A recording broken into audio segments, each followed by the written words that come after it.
My dear student, today our topic of discussion is pseudo first order reaction. Pseudo, pseudo means false. Okay, false first order reaction. Dear students, the order of a reaction is sometimes changed by conditions.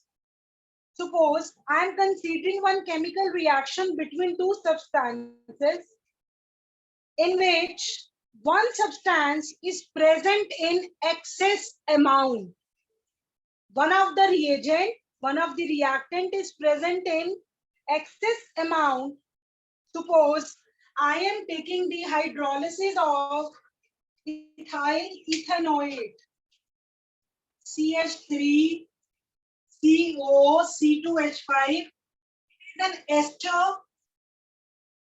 I am taking its hydrolysis in the presence of water, its breakdown, it will form ethanol and ethanoic acid.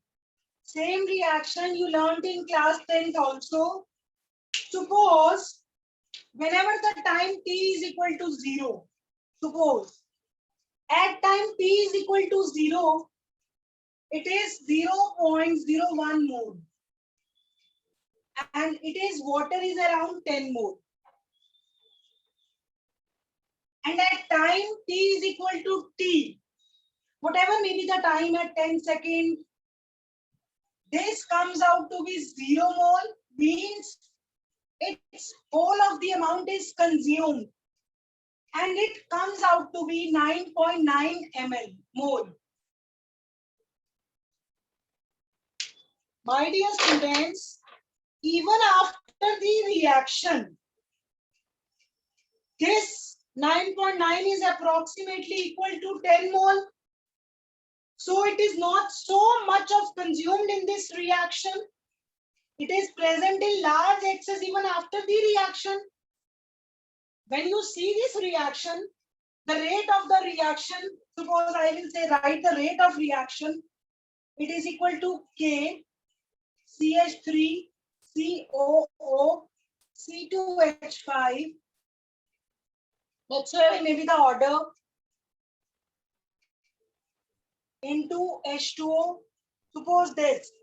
But you see, it should be second order kinetics, but this water is present in large excess.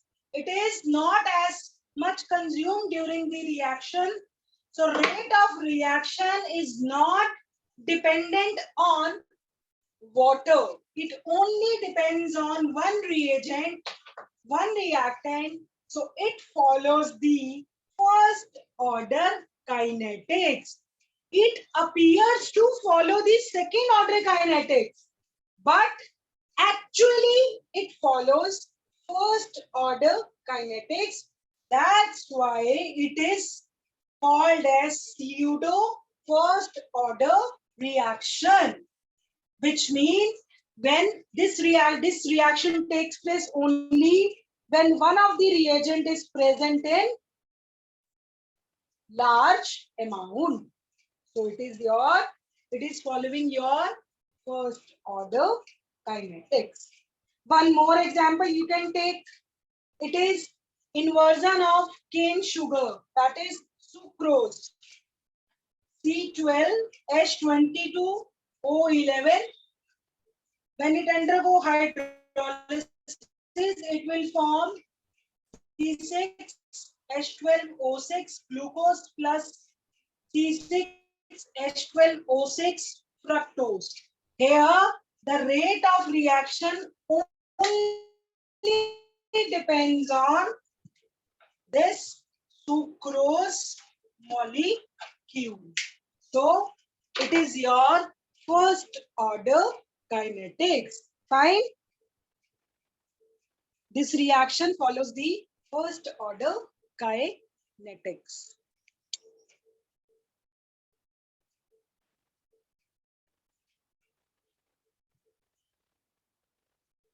Now,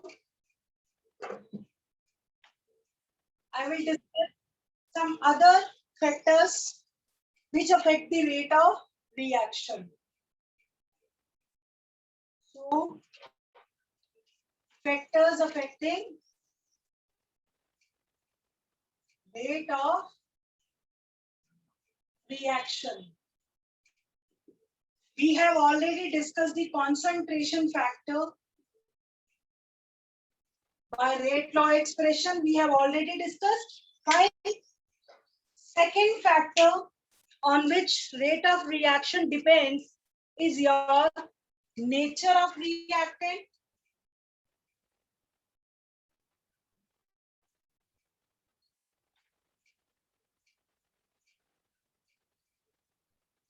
It is your surface area of reactant.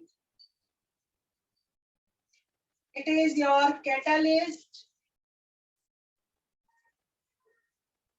temperature. These are some of the factors on which our rate of reaction depends, which we have to discuss one by one. We have already discussed this factor. Now, second factor is it is your nature of reactant. Fine. Second factor on which rate of reaction depends is your nature of reactant. My dear students, in this factor, we have to take into consideration three factors. First is the phase of the reactant. Fine. Second is your either it is, I will say nature. Nature you can say homogeneous or heterogeneous. Homogeneous or heterogeneous. I am discussing the second factor on which rate of reaction depends. And third in this, chemical nature. In nature of reactant, we have to take into consideration three factors. Either phase of the reaction, it is homogeneous or heterogeneous,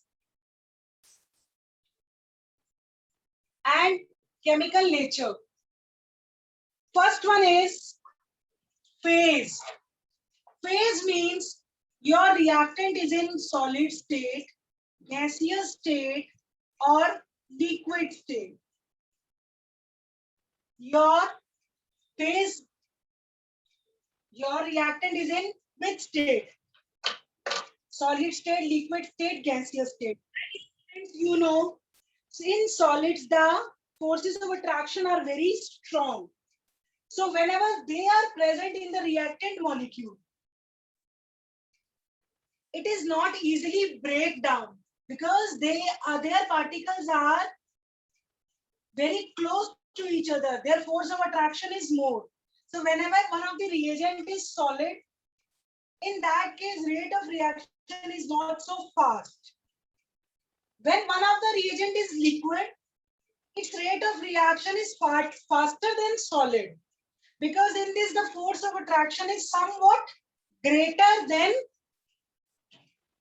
gas, but less than solid forces of attraction. So it can be easily break down as comparison to solid.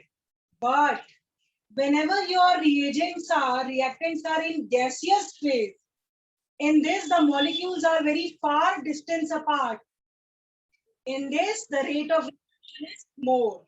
So first is phase of the reactant or reagent. Whenever we are finding any reagent in the gaseous phase, its rate of reaction is more. Second is your homogeneous or heterogeneous.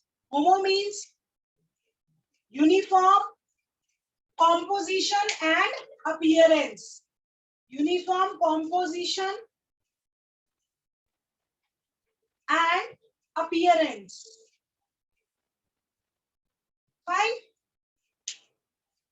And heterogeneous means non-uniform composition and appearance.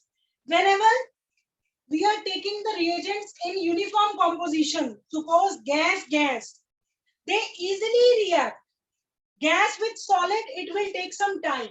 But gas molecules easily react. Fine. So I will say, whenever the reagents are present in gas homogeneous phase, this is the best combination where rate of reaction is more. Last one is chemical nature. Suppose your reagent is very chemical stable. Its rate of reaction is less because stability, more the stability, less is the speed of reaction.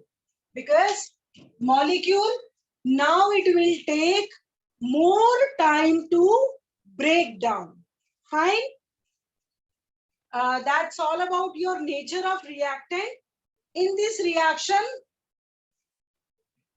in this particular parameter, I explained that rate of reaction depends upon the nature of reactant. How?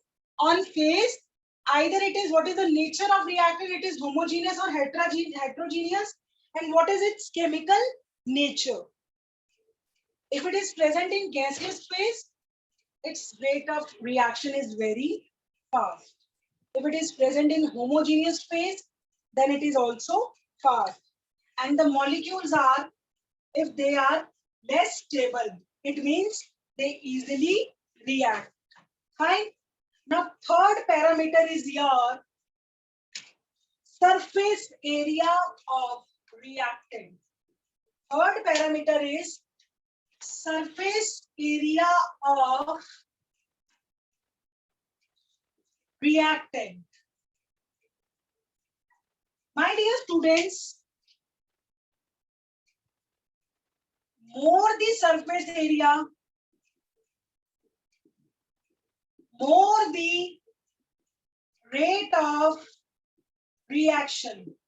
Dear students, have you noticed this example? I am taking a log of wood and also I am taking pulverized wood. Pulverized wood means burada. Fine.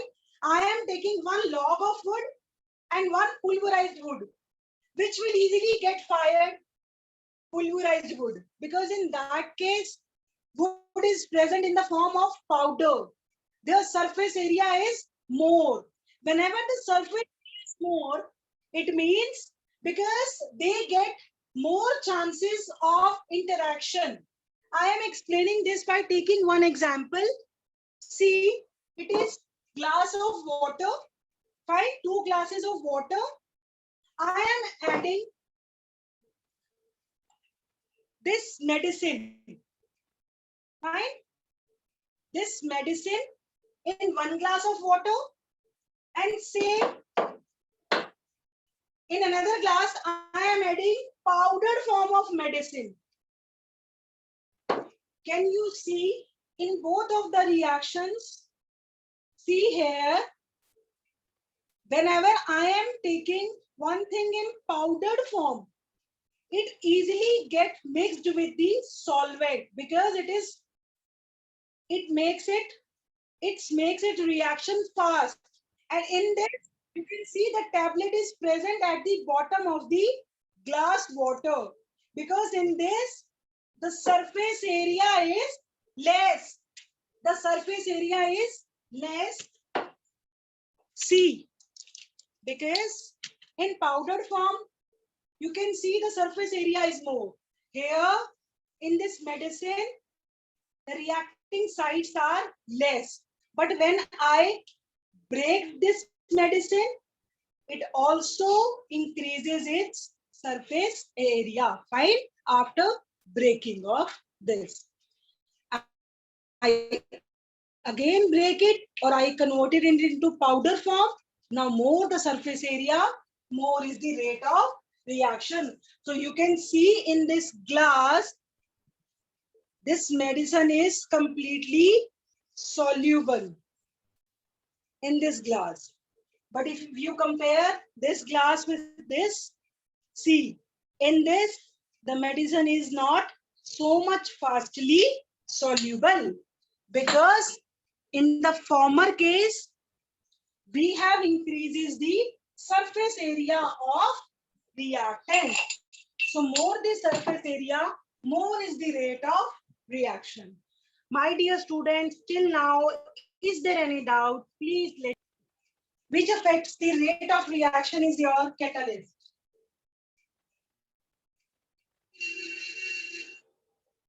Fourth factor which affects the rate of reaction is your catalyst. What is catalyst? It is a substance that changes the substances which changes the rate of reaction. Changes the rate of reaction without changing in themselves. Okay? Without changing in themselves. Fine? So, actually, what is the role of catalyst? My dear students, I am taking this general equation where reactant is converted into product. Fine? Reactant is converted into product. See, there are 100 molecules of reactant are there. Not all the 100 molecules converted into product. It is not the necessary case. What they have is one barrier. Suppose this is the barrier. This is the energy barrier which have to convert it into product. What actually catalysts do, he decreases the energy barrier. Earlier, for example, out of 170 molecules can cross this barrier. Now this energy barrier value is reduced. So there is a possibility 100% now out of 190 can cross this barrier. So how? In the same time, more of the products will form. This is the role of catalyst in increasing or decreasing the rate of reaction. It decreases the energy barrier. That energy barrier is your activation energy, which is our next topic of discussion. That topic I will discuss in the next class because it is a big topic. So how catalyst affect the rate of reaction? It generally increases the rate of reaction by undergoing any change in it itself. It only decreases the energy barrier. My dear students, suppose I will say make milk tea. You will take water, teapot, and milk in a pan. Can tea will prepare by itself? Can you prepare the tea by adding all these things just? No, we cannot prepare tea by only putting all the materials or all the reactants in a reaction mixture. You have to heat that mixture. So what is heating there? It decreases the energy barrier so that the reactant should convert it into product and make your final tea. That is the role of your energy, that is the role of catalyst in increasing the rate of reaction. Okay, that's how in this way catalyst increases the rate of reaction. My dear students, till now I have discussed concentration. Concentration effect can be given by rate law expression. Rate is equal to K into concentration power N. This is rate law expression, fine, which gives us the rate of reaction. After that, I have discussed nature of reactant. After that, surface area of reactant. After that, catalyst. In the next class, I will discuss the temperature dependence on the rate of reaction. Till now, is there any doubt? Please let me know.